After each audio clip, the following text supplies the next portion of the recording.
Hello everyone and welcome to another lockdown interview. On today's interview, I'm delighted to be joined by Brenton Jones, the sprinter of Canyon DHB Soreen. Brenton turned pro back in 2014 and has raced a number of years on Pro Continential level with Drapac Pro Cycling and latest with Delko Marseille Provenece last year. Brenton has had major success on the Asian circuit, winning stages in the Tour Hanan, the Tour of Qinghai Lake and the Tour de Korea, to name a few. In 2017, riding for JLT Condor, Brenton managed to mix it with the fastest guys on the planet in the Tour of Britain and even beat the likes of Fernando Gaviria and Alexander Kristoff. And now in 2020, Brenton finds himself part of Tim Elverson's exciting team, and there should be a lot more success on its way. So without further ado, here is the interview with sprint sensation Brenton Jones. Hi Brenton, how are you doing? Yeah, good. Thanks, Scott. How you going? Yeah, not bad under the circumstances. For sure. So how's the lockdown been affecting you, and where are you based? Because you are from Yeah, Australia. yeah, from Australia. So I think some people might be surprised I haven't taken a flight home yet, but I'm still here, still toughing it out, and I'm in Disley, just above Manchester and Stockport. So it's a nice place to be, just near the Peak District. I've got amazing terrain. The riding here is amazing. Our housemates, Lizzie and Matt, they're sensational. So my wife Lucy and I, they give us good company. And we stayed here once before for 6 months in 2017 when I rode with JLT Condor. So we know the area very well, and we're happy here. Yeah, we're here at the moment, toughing out lockdown. How have you kind of kept in shape? Have you used Swift or anything like that? I have been on a couple of Swift. I don't enjoy uh, taking up any of the races and that. I haven't actually done a race on Swift yet at all. But I have done Russ Downing's Donny Chain Gang last Saturday night. Absolutely got smoked up one of the climbs. I was like, what are we doing here? Do I need to adjust my weight or something? But I was like, this is solid. So I think that was quite hard. I've done a couple of bunch rides at home with some Australian guys I coach as well, and that's been quite enjoyable. But otherwise, we've been able to get outside, and I think it's very lucky that here in the UK we've been able to get outside and train, unlike Italy and Spain and these guys who have been stuck on Zwift for 2 months. So I'm very fortunate that I live in a nice area. And recently, up until last week, when the traffic's just blown out and there's everyone on the road now, we're allowed to do more. Up until a month ago, there was quite quiet roads, so I was enjoying some beautiful terrain with no cars. So the training's been good. How do you train because you're a sprinter? Is there any specific drills? Like I heard that Mark Cavendish famously didn't train his sprint because for whatever reason. He's just You naturally you do that? supernaturally talented. Yeah, I think guys like Cavendish is just super talented. You know, maybe you can get away with that, and he's just a freak. You know, he's a world class sprinter and was and still is. But I think for myself, I definitely try to train my sprint every now and then. But there's a lot that focuses on the parts within a race and within yourself in the conditioning and the physical conditioning to get yourself to the sprint. If you can't get to the sprint in good condition, you're not going to sprint. And I think where Cavendish might point out, and that you mentioned, is the fact that you first got to get to the sprint. You need to train that, and a sprinter is always going to have that natural twitch, the natural fast twitch, but you still need to train on it as well. So to answer your question, for my training, I do focus 1 or 2 days, maybe a week, where I'll do some specific sprint efforts and training, varying from duration, from longer and shorter stuff. What's the highest wattage you hit? My PB of all PBs and max in my career is 2018, I think. So I was a very strong 84 kilo strong lad back in Australia when I was riding for Drapac Pro Cycling in 2015, 2016. And I was knocking out, I think 1700 watts for 10 seconds and 2000 watts for max. And that was PB, and I haven't seen those numbers in a few years, unfortunately. How would your numbers change from like your personal best to after a 100-mile race and then you do the sprint? Would it Yeah, drop? it does change, yeah, depending on how hard and difficult the race is during the race. You know, some of these longer races I've been contesting finishes, and on Tim's interview he mentioned the Rookfin, the race I did a month ago, my last race before lockdown, and I was second to David Decker, and I think that was only 1260, 1270. So you're not talking about big watts. I think another race when I was riding for Delko in Germany, I can't Rundum Colm. It's a 1.2, I think it was, but it was basically start list as a 1.1. I think Marcel Kittel, that was one of his last races that year too. he was 8th. I think I was 6th or 5th, and that Max Watts was like 1,040. Everyone's just groveling to the line after a hard 200-kilometer race. So it's mainly positioning, mental, no fear, going into a corner with no eyes, just blinded. The Max Watts really means not much, but the more you have, I guess, the better chance you've got of doing well. What was it like beating Marcel Kittel in a race?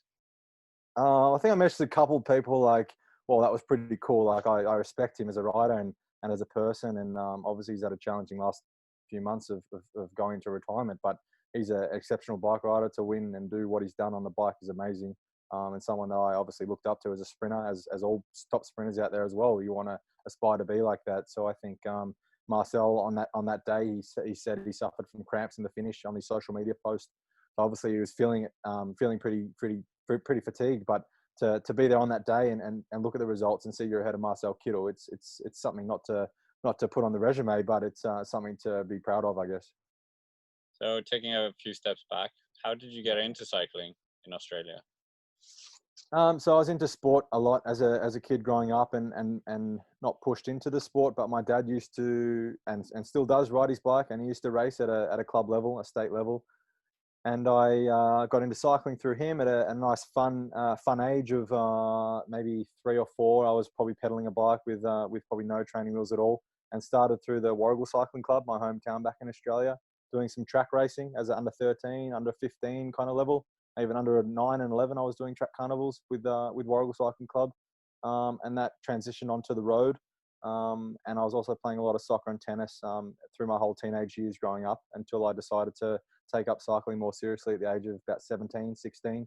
I think it was my last year of VCE in the last year of year 12 in Australia, what's called VCE. So I was finishing my studies whilst representing Australia on the mountain bike, racing the World Championships and a few World Cups in Belgium, Germany, and somewhere else. Where I went to France too. So that was 2009. I was representing Australia on the mountain bike at under 19 level. So that was quite fun. And I spent a few years on the mountain bike racing quite competitively at the level that some of the top mountain bikers are at now, like Dan McConnell and Cam Ivory. I used to race with them and quite a good mates with those guys too. So they were my competition back then when I was racing on the mountain bike, and they continue to follow, and they're riding the Olympics now, which is fantastic. And I went towards the road and followed the road and kind of stepped up through the teams from Avanti Genesis back then, which turned into Hugh and Salmon, and they've progressed themselves as Australia's #1 domestic team.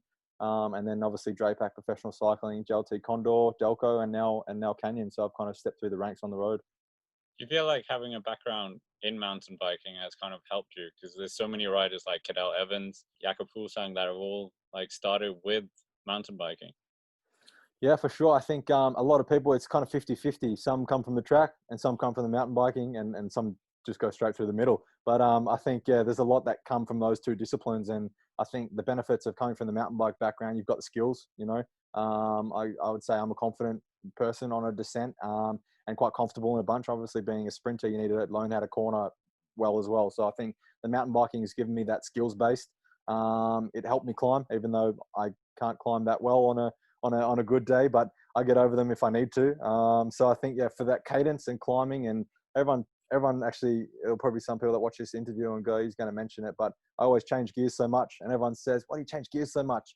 And I'm like, it's habit. When I was on the mountain bike, I was changing gears every 10 seconds because the cadence and the gradient, my coach, Matt Wallace, was always mentioning, change your gears, be smooth, keep a good cadence. And some people say, why don't you just stay in the one gear? I said, well, it's not efficient. It's not efficient. So I think mountain biking has taught me a lot about cadence and different things like that with gear selection. Obviously skill set.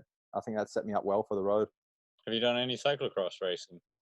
Never done a cyclocross race, but I've done a fair share of gravel riding. I was taking my Canyon Grail out a lot this summer in Australia 4 months ago, and using that on some perfect gravel roads. So I was loving the off-road riding, and I did an article actually for Canyon Australia back home. They put an article out for me to express and share my gravel riding stories and my routes as well, which you can check out on my Strava. Back home, which were nice little 100 to 90 kilometer gravel riding routes that took 3+ hours to complete because you're going slow on the gravel. And that was such a good training for me because you develop more strength and different muscles that you use not on the road, whether it be climbing or just going at that slower speed, and you get more resistance. So I love the gravel riding and the cross riding, but never done a cross race yet. Okay, we'll put that link in the description so they can read your, your article. So in No, 2014, when you were riding for Avanti, you did the New Zealand Cycling Classic, which is yep, quite a famous race, and there's been a number of World Tour stars who've come through there. yep. You actually beat Walter Whippet. Whip it. Was that kind of the start of you signing with Drapac, going from Conti to Pro Conti? That result. Yeah, I think they were definitely watching me that season. They were watching what I was doing for sure. And when I was contacted, my manager at the time, Jace Backer, who now manages Caleb Ewan and all the likes as well, he was managing me back then, and he was in contact with Drapac, and they were exchanging details, and definitely they kept an eye on me, which was quite good. That was obviously my first pro contract, so it was quite exciting back then as a young 23-year-old, 22-year-old, whatever I was, and that set me up well to kind of step into an Australian team. Michael Drapac's done so much for the sport of cycling. It was a shame to see Drapac pull out from the professional ranks, but they're still supporting cycling and honouring Michael's son, who tragically passed away as well, Damien Drapac. They're still honouring that with a scholarship, I believe, back in Australia. So they've been supporting the talents of Australian cycling for many, many years, and it's thanks to Michael as well that's he set up myself and my career back then on the pro scene. So what was it like that first season with Drapac? You did well in the Herald Sun Tour, but how was it just being part of that next step, like the Pro Conti scene? Yeah, it was big. Obviously, the Avanti setup was quite professional from an Australian sense in a domestic scene at a continental level. I had such a great year with there and Andrew Christie Johnson and the boys on the team there. That was fantastic. And I will never forget that. That's also been a big stepping stone in my career as well. But the Drapac setup being an Aussie team, the camaraderie there with the boys was fantastic. I had a mentor and a lead-out man in Graham Brown, Olympic gold medalist and World Tour rider, multiple stage winner as well at many big races. And Brownie was my wingman, I guess. And I had so much fun working with Brownie, working alongside Whippet as well. Not that we raced too much together. They kind of split our programs a bit. But that year, I think as well, I signed with them. Walter, the first year I was with them, Walter won a down under stage, 2 and under. So I think the team had quite a bit of success. And we had a lot of experience in Europe too, which I remember staying a few months in Belgium at the team's base camp in a house there. We had a house they leased out, and that was our base, and we travelled to the races from that house, which was quite a great experience. So yeah, my 2 years at Drapac was great. I had a wealth of experience, and it really benefited me. So you've raced mostly in Asia and a few races as well in Europe, but what was it like to come to the Tour of Turkey where you were suddenly up against Mark Cavendish and Andre Greipel? Yeah, I think I remember that race quite fondly. I think maybe it's bad that I remember the buffets more than the race, but yeah, let's say the hotels were quite impressive too. And maybe back then I was a little bit less focused on the nutrition as I am now. I think there was too many Turkish delights, but we won't go there. But yeah, the racing was quite cool. I think yeah, lining up. I think the first stage, if I remember correctly, I was ninth or 10th. Anyway, I was on one of the Eurosport results where they put the top 10 up. So I must have been ninth or 10th, and everyone was screenshotting back home because Cavendish won or Greipel won, and there was all those big names, the big names that are still up there today, and they were all up there. And these are guys that in the last few years when I was riding for Drapac were aspiring to be. They were my heroes. They were Tour de France stars, and I was suddenly right there in the mix representing an Aussie Pro Conti team, and the team was quite impressed. I think that day they said that that's a great result for us, the top 10. And yeah, to see my name on the results was great. As I was still obviously trying to, and still am today, trying to aspire to be, at that top level. So that was fantastic experience at Tour of Turkey. What was it like? Is it kind of when they started their lead out trains, everyone's just scrambling to try and get on their wheel, or were you kind of trying to make your own train, or how was like each of those lead outs? Yeah, no, we did. We were trying to make our own train a bit as well, but again, it's so hard to compete against those big teams, and all the World Tour teams today. It's a pecking order. If you're riding with a Conti team, especially right now at Canyon DHB Soreen, you're racing these races, and people looking at you going, "Who are you? Who are you?" And it's kind of not thinking that, and kind of fighting back and being like, "Well, I've got a number on my back, so you need to fight me to get me off the wheel." So it's a bit like that, really. You get challenged, you get pushed around, and I think when those big teams start up the train, and remembering Tour of Turkey, a big wide roads, you got a lot of space to open up your train. And I think it was we were challenging, and then we got to a point where 1-2K to go. Brownie's like, BJ, follow me, mate. And we kind of went like that. But we had some power there. Trav Meyer, you know, ex-national champion and a gun rider himself. Adam Phelan, can't remember, Peter Koning, ex-teammate of mine as well. So we had, I think Will Clark was back there as well, Ryan, for Drapac. So we had some HP and some horsepower for the lead outs. But yeah, I was again mixing against the best in the world. It must have been a really good experience to know that you can mix it with the best guys, the best sprinters in the world. And that was at the time where they were actually, it's not like now where they're both kind of fizzling out. This was basically where they were top of their game. For sure, yeah, top of the game. So I guess that comparison and just, you know, back then you kind of, yeah, I think there's a lot of people that have that same feeling of like you're a little boy in a candy store. But I think if you know if that's the right reference to use. But I was in that race going, you know, that's cool. You're like you were someone I've been looking up to, and it's quite cool to be racing alongside you in the same level, same race. You know, you're on equal terms in such in terms of the racing sense. So that was quite competitive and nice to see and watch how they race, you know, and see what they're doing during the race, what they're doing when they're eating, when they're stopping to the toilet, you know, little things like that. Not that I'm watching everyone do that, but little things like that to see what people do, you know, how they act, how they race is quite cool as well. What was it like then going to the Abu Dhabi tour where suddenly you were up against Marcel Kittel and Peter Sagan? So suddenly the whole year became like a education in world class sprinting for you. Yeah, no, it was quite quite an experience. I think to be honest, back then maybe I was a little bit out of my depth and not in the mental state I needed to be. Not that I was in any mental state that was bad, but I wasn't just focused enough on doing the job of being confident. I think, and maybe I was a little bit intimidated by some of those big guys. And although I had the firepower of Brownie and the experience of Graham Brown. And we did gel, and we did have a couple of good victories that year. I think obviously in Asia more so, but in the Europe races, we did have a few good results here and there, but there was a lot that we didn't get right. And whether that was part of the lead out not doing their job or me not following the wheel or me not finishing it off was a part of that. So I think Abu Dhabi was definitely a race that was another experience for me and the team. Still developing our train and how we're doing these lead outs. And I think, look, I was around the top 10 on a few of the days there as well, but nothing to write home about. In 2017, you moved to, well, I wrote Rafa. It wasn't called Rafa. JLT Condor. Yeah. I keep getting that wrong. Yeah. How was it racing in the UK? You got to grips with the Tour Series as well, and you had a really good year. Yeah, I did. No, it was a fantastic year, and after the Drapac Pro Conti team merged with Cannondale, I think it was, so become Cannondale Drapac as a World Tour team in 2017. There was only a few guys that got contracts there. I didn't get a contract, and I think I was still in November, maybe early first week in November, where I still didn't have a contract for 2017, which was quite stressful, let's say.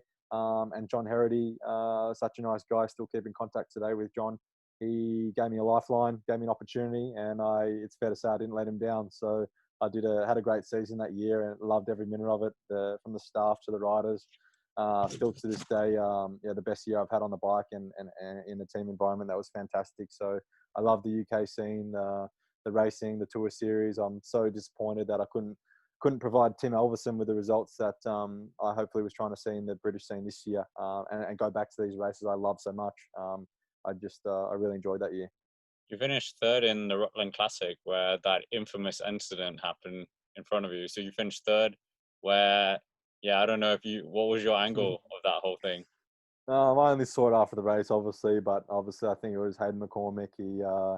He told Dan, Dan Lehman, is it? Yeah. Lehman. So he was saying that I think, yeah, I'll get second, mate. Sit on, you keep working. I think obviously he bluffed him into thinking he was not going to sprint, and he ended up sprinting. So Hayden was quite peed off, I guess. So look, if it was me in that position, I'd probably not sure if I would have been gullible enough to take this guy to the line, even though I know I could have beaten him anyway. I think I probably would have been a bit careful and a bit cautious and foxed him out a bit more. But look, you don't know what you're going to do in that situation, do you? So I probably would have flicked him the bird as well if that was me. But no one knows what you're going to do in that situation. But that was an amazing race, and another one I was looking forward to doing this year, but unfortunately not to be. But yeah, that was a great race and good to come home in third there. You also had a quite Asian packed calendar, and you won stages in the Tour de Taiwan and the Tour de Korea. Korea. What is it like racing in Asia compared to Europe?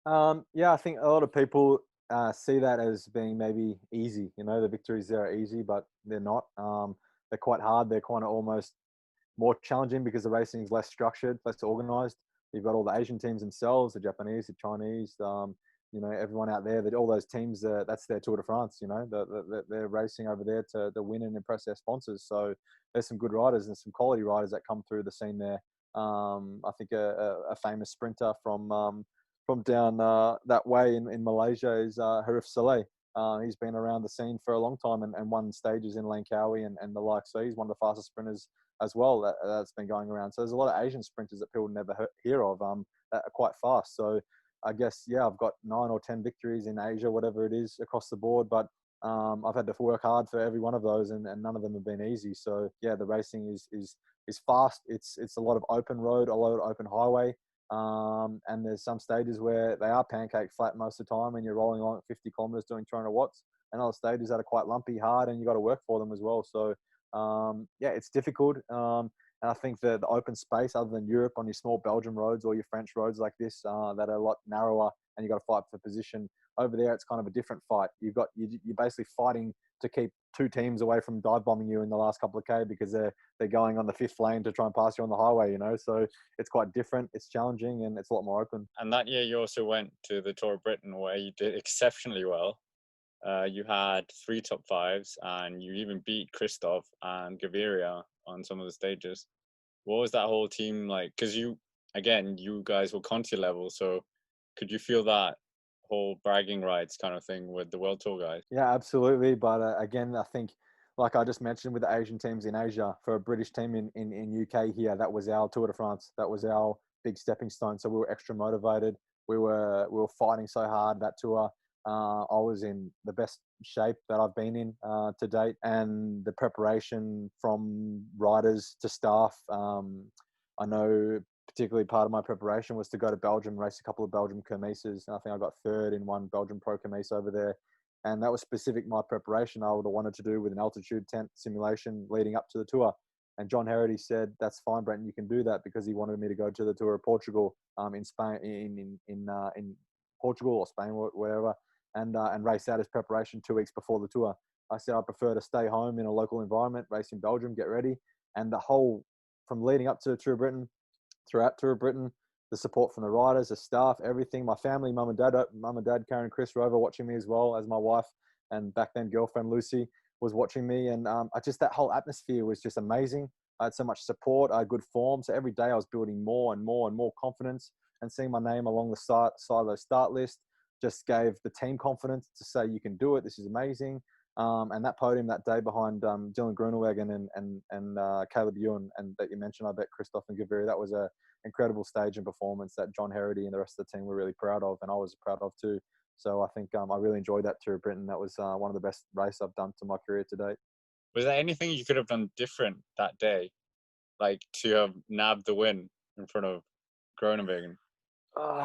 Look, to be honest, I think I was a bit too far back, but then in saying that, I wasn't, because I followed the right wheels going through. So I think it was maybe, yeah, I don't know, having more power or making a jump split second earlier. You know, I was following those wheels through, and I got a great run down the barrier. And I made that decision to go that way, just the way things were opening up in the sprint. Things just come and happen in the split second decision. So that's sprinting for you. But I think I had a really good run on the day, and it was a slight rise up to the line. So maybe had it been pancake flat, maybe the run off behind Caleb and Dylan would have helped me continue a bit more speed and not have to step out into the wind and then fight the hill. So yeah, this look, you can analyze everything. You analyze everything even when you win. So I'm not sure, looking back on it now, what the best situation would have been there. But I think at the time I was just quite happy to and surprised to be up there fighting for it against those guys. What was it like then moving to a French team, the Pro Continental team, Delko, Marseille, Provence? You Yeah, were it racing was. more a French calendar, I believe. Yeah, a lot more in Europe, a lot more in France, and stuff that I hadn't done too much of since my years with Drapac when we raced in Europe a fair bit. So that was basically my first year at Delko was the first year of having a full taste of what the French racing is really like. And it's fair to say that I think on some race I was a bit out of my comfort zone and not in the right position sprinting mentality to really fight hard and box on against the racing I was thrown into. And yeah, it's not an excuse, but I just wasn't ready, I guess, for some of them. Some of the races I had a really good performance and the team worked really well. And maybe they were the days when I was riding well, but the lead out didn't go right, or the days when the lead out went right, I wasn't right. So there was situations like that. We still got a couple of good performances that year in 2018 and 2019 with Delco. So I had a great time there. Living in France was fantastic. I learned how to speak French and value that so much to this day. And it taught me so much as a bike rider as well. I had a lot of experience there from a lot of guys in the team. Made a lot of friends as well with some of those guys. So yeah, that was a great experience to say I can line up on the start list and do Paris-Roubaix twice. Unfortunately, not that I finished it due to mechanical reasons, but and that's a regret. Not that I could do much about the mechanical, but it would have been awesome to finish Roubaix. But just to start it twice was a dream for me as a little kid. So I definitely got a fair share of races throughout my time in Delco that I'm always going to look back in as a professional and go, that was cool to race that. What was the cobbles like in Paris-Roubaix? Tough and hard. I think I had the forearm arm pump for a few days after the test. When we're testing out and in the trials and stuff like that in the weeks leading up to it. So I was quite amazed riding it for the first time and pinching myself when you're on the start line and racing the cobbles alongside these guys. I think the memory I always remember will be me fighting together with my teammate Casper. Going to the first set of cobbles in 2018. We were fighting behind Peter Sagan, both together trying to hold our position for Sagan's wheel. We're both working really well together, and we both got in behind Sagan, and we were behind him on the first set of cobbles going into there. And I was like, Casper, this is awesome, man. Like maybe after the race, I probably said it, but at the time that was phenomenal. Lining up against these guys, going into the first set of cobbles of Roubaix with the live TV and everything. That was quite a surreal moment. So I'll never forget that. You also had some good results outside of Europe. You raced in Gabon in the La Tropica Bogo. Tropical Mr. Bongo, yeah. I can't pronounce it. Like, it seems like Bongo, a lot of Bongo. French teams go there because it's Yeah, in January. yeah, they do. I think because the area, Mr. Bongo, got a French connection there, so they have a lot of whether it be the French government or there's I think some of them speak French there in Mr. Bongo there down there.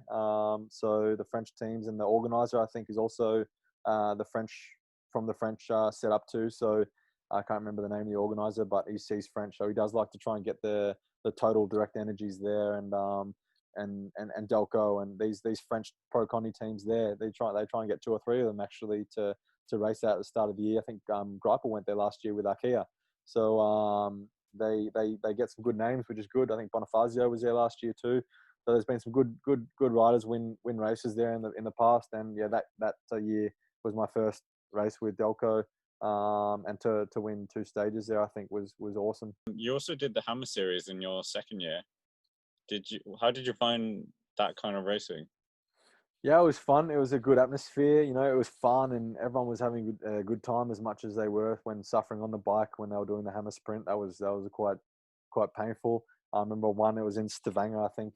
The one I did last year, and that was the hammer sprint. I just remember doing a sprint, and then it was like that was just the intermediate sprint. You got to back it up and survive this next climb and get over and do it all again the next lap. So it was quite challenging and it was just fast and furious, but it was exciting. I think something different to the usual, center break up the road, and it was just different. It was a more exciting racing. So I think that was a great experience, and I'd love to see that back again. In 2019, you broke the run of Caleb Ewan in the national crit in Australia. What was it like winning that crit for the first time? Like a weight off my shoulders, a dream come true. I think forever now I'm gonna be able to say that I have been and was a national champion. And yeah, people might say it's just a criterion, but that's one of the most fought after national titles in Australian cycling and for sprinters and everything. There's a lot of people that have not won that, and I'm very fortunate enough that I got that opportunity that year to win that, and everything came together quite perfectly. And I was just so stoked to start the year off on a high and wear that national jersey for a year. Not that I wore it too much, but wear that national jersey and got the colours printed in a nice design from Delko. And that race was one that I've been wanting to win for a long time, and was so pleased to have done it that year. So you've joined Canyon DHB Soreen now. What kind of attracted you to the team? And yeah, as you've mentioned, Tim's been on here as well, and he's very ambitious with the team, very realistic, but very ambitious as well. Yeah, for sure. No, Tim's a great guy, and I was very lucky enough to spend the first month. I think it was about a month. Tim might say it differently, but I'm not sure.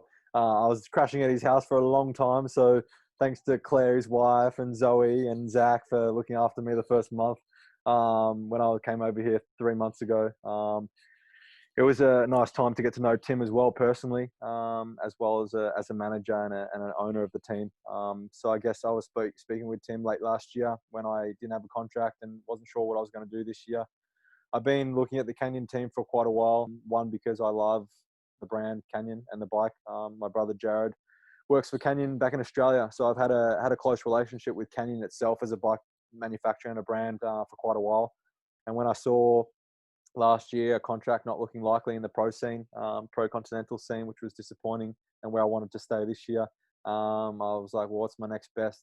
What's my next option? And I was speaking with a few teams, and now my current manager, Mark Isaacs from Seg Racing, he helped put me in the direction of a few people, but it was quite late. So I kind of already done the initial communication with Tim himself, with also a few recommendations and help from guys like John Herity and Ed Clancy, who later I found out Ed Clancy put in a good word for me to Tim. So Tim knew what Ed said, and obviously was quite impressed and knew of me as well before that, and knew what I could do. And as you said in your interview, he knew what I could do, and was quite happy to fit me into the team as he's done this year. And I'm very grateful for him for picking me up this year.